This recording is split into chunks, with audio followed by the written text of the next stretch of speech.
कहानी वीर योद्धा डूंगर सिंह भाटी की। राजपूताना वीरों की भूमि है। यहाँ ऐसा कोई गांव नहीं जिस पर राजपूती खून न बहा हो, जहाँ किसी जुंझार का देवालय न हो, जहाँ कोई युद्ध न हुआ हो। भारत में मुस्लिम आक्रमणकर्ताओं को रोकने के लिए लाखों राजपूत योद्धाओं ने अपना खून बहाया। बहुत सी वीर गाथाएं इतिहास के पन्नों में दब गई। इसी संदर्भ में एक सच्ची घटना। उस वक्त जैसलमेर और बहावलपुर वर्तमान पाकिस्तान में दो पड़ोसी राज्य थे। बहावलपुर के नवाब की सेना आए दिन जैसलमेर के राज्य के सीमावर्ती क्षेत्रों में डकैती लूट करती थी, परंतु कभी भी जैसलमेर के भाटी वंश के शासकों से टकराने की हिम्मत नहीं करती थी। उन्हीं दिनों एक बार जेठ की दोपहरी में दो राजपूत वीर डूंगर सिंह जी उर्फ पनराज जी, जो कि जैसलमेर महारावल के छोटे भाई के पुत्र थे, और उनके भतीजे चाहड़ सिंह, जिसकी शादी कुछ दिन पूर्व ही हुई थी।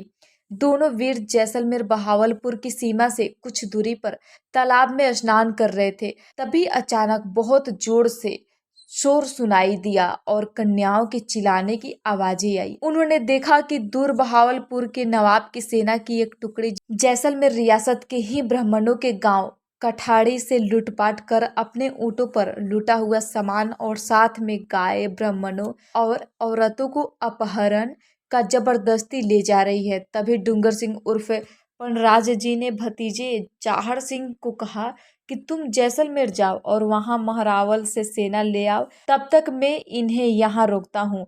लेकिन चाहड़ समझ गए थे कि काका जी कुछ दिन पूर्व विवाह होने के कारण उन्हें भेज रहे हैं। काफी समझाने पर भी चाहड़ नहीं माने और अंत में दोनों वीर क्षत्रिय धर्म के अनुरूप धर्म निभाने गौ ब्राह्मण को बचाने हेतु मुस्लिम सेना की ओर से अपने घोड़ों पर तलवार लिए दौड़ पड़े।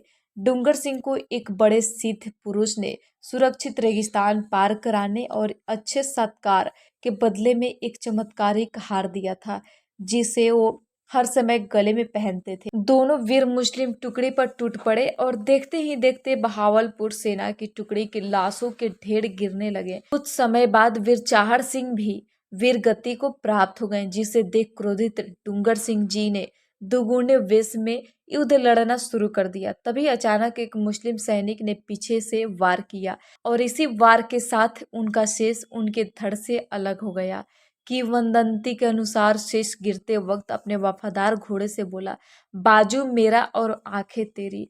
डूंगर सिंह भाटी युद्ध में झुंझार रूप में घोड़े ने अपनी स्वामी भक्ति को दिखाई व धड़ शीश कटने के बाद भी लड़ता रहा, जिससे मुस्लिम सैनिक भयभीत होकर भाग खड़े हुए और डूंगर जी का धड़ घोड़े पर पाकिस्तान के बहावलपुर के पास पहुंच गया।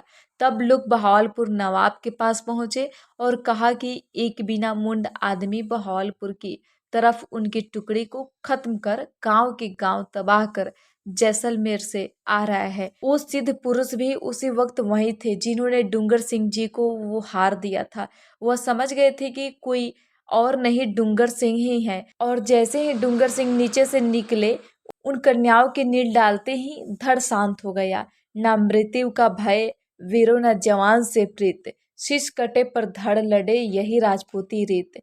बहावलपुर जो कि पाकिस्तान में है, जहां डूंगर सिंह भाटी जी का धड़ गिरा, वहां इस योद्धा को मुंडा वीर कहा जाता है। इस राजपूत वीर की समाधि मजार पर उनकी याद में हर साल मेला लगता है और मुसलमानों द्वारा चादर चढ़ाई जाती है। वहीं दूसरी ओर भारत के जैसलमेर का मोकला गांव है, जिसका जहां उनका सिर कटकर गिरा उसे डूंगरपुर कहा जाता है। वहां एक मंदिर बनाया हुआ है और हर रोज पूजा अर्चना की जाती है। डूंगर पीर की मान्यता दूर दूर तक है।